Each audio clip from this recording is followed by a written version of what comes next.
Welcome back. It's Monday, and I'm Jess. So we're here. I am in a new place. I don't know if you can tell. It's pretty sweet. Staying with an amazing friend out in a new city and had a great weekend. So I am in medical school.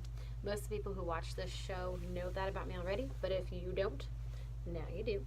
I'm in medical school, and I am almost done. I'm really excited about it.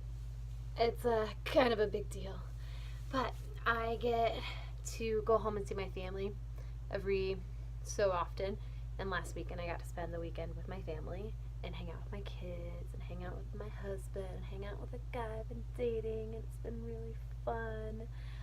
I miss them all so much all the time. But I'm here now, and I have a new roommate. It's a very sweet kitty. She's so sweet. Isn't she the cutest little good cutie? So, today's topic is about humility and strength. I think that those two things actually go hand in hand. So, this is awful. I have a cat here. I can't do videos with a cat. I'm gonna take the cat outside. Here I go.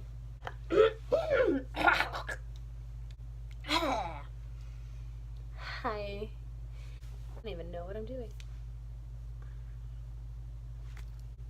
So, anyway, I have had one heck of a journey going through this process.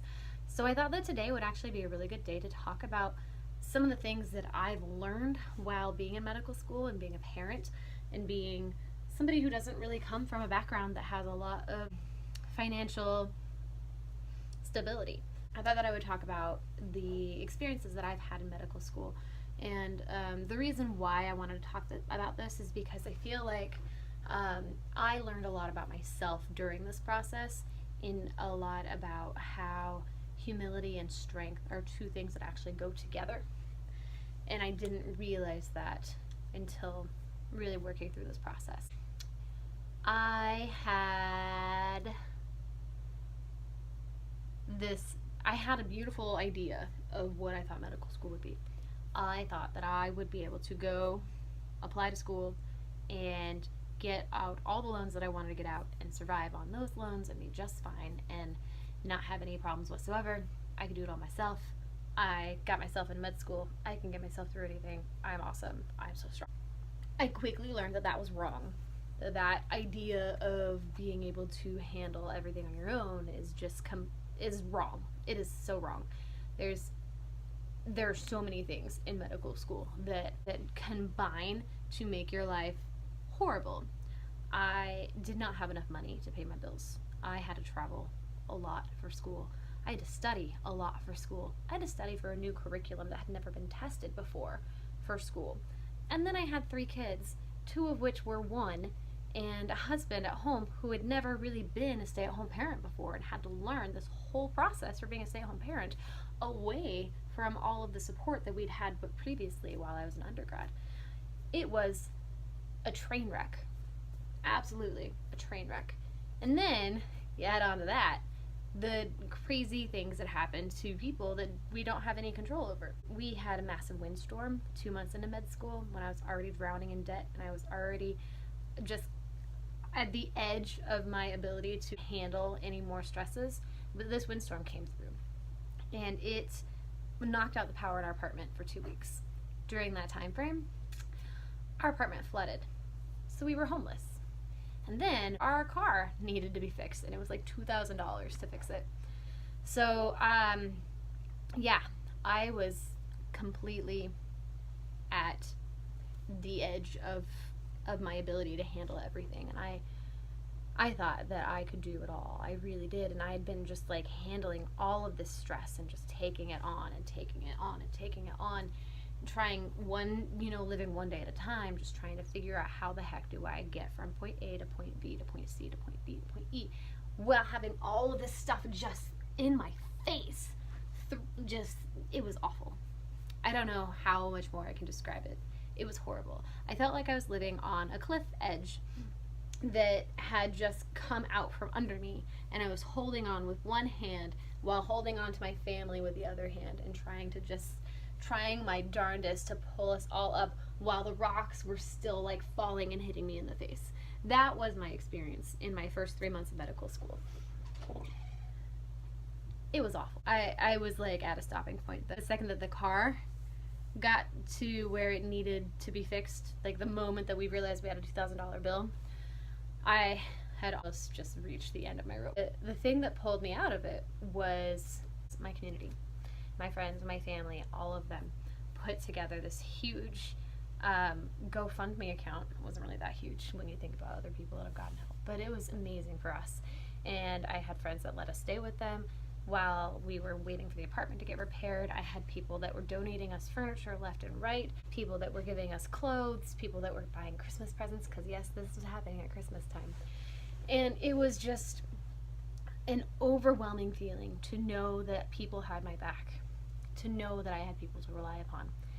And that built up strength in me again. It took me months, I would say like 6 months to recover from that event, because it was just so much compounding stress.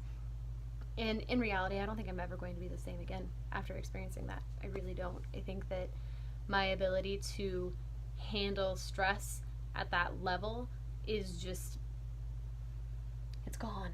I don't have it. I'm not that person that thinks they can handle everything anymore. And I think I'm better for it.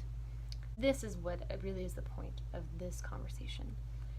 I think that there's no such thing as being able to handle everything on your own.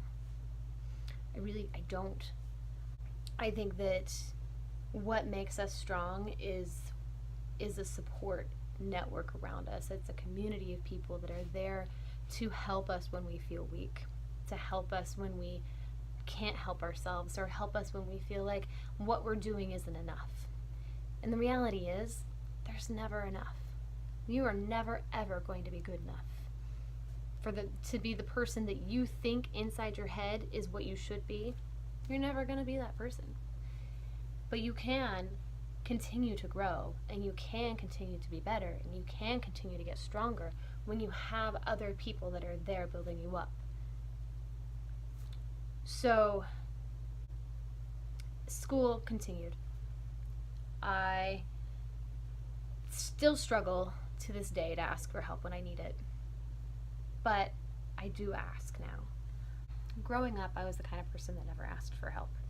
I thought that in order to be an independent, strong person, strong woman, not seen as weak, that meant to be able to not ask for help. It meant to be able to do everything on your own and then carry the weight of other people on top of that, because that's how you are strong, and that's how you prove that you are worth being a leader in whatever place or field you want to lead. What I'm finding, though, is that over and over again, the people who don't ask for help are the ones that are struggling the most, and the ones that fail when they could be successful. It is absolutely okay to ask for help. It is a sign of strength more than anything else to be humble enough to acknowledge that you can't do it on your own. That is my message for today. That for anybody who struggles, it is not weakness to struggle. It is life that makes us struggle. We have things that happen to us all the time that we do not have any control over. And it is okay for those things to make us feel like we are not enough. We are never going to be enough. All we can do is strive to do more and be better. And we do that by having people around us that love us and care for us, and we can ask for help. I guess that's what I got. I'm really bad at this. I'm trying. But tune in next week and we'll see what happens. Okay. Too much of a good thing. I ask myself that every day. That is until the weekend comes and the sun is gone away to sleep. Then there's only one thing on my mind.